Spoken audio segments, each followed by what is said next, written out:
შემოვა მომღერალი, მაგრამ მას ყოველთვის აქვს თავისი სხვადასხვა ხრიკები, სილამაზის, ვარცხლობების, მაკიაჟის, ის ასევე იყო ჩვენი სტუმარი, თუმცა კარგად ვერ მოვასწარით, მაშინ თმაზე გვესაუბრა.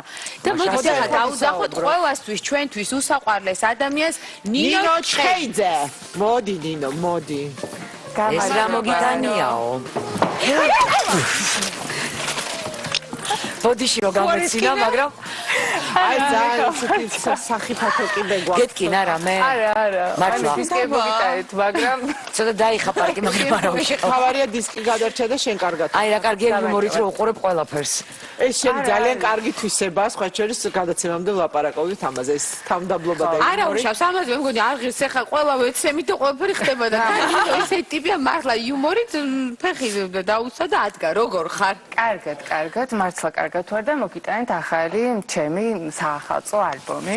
მოდი მე ჩაის და ის ხალხს ნინო რიგით მე-13? არა, მედი მადლობა. ამდენი ალბომი საქართველოში კიდე ვის აქვს, არა უშავს. ნინო, კიდე ვის აქვს ამდენი ალბომი გამოშვებული? იცი არ ვიცი, მაგრამ მექნება ალბათ არა. არ ვიცი, მე მგონი მომღერალი. არავის არ აქვს ამდენი ალბომი. მოდით ახლა ყველამ ვიცით, არ გვინდა რაღაცნაირად ისა.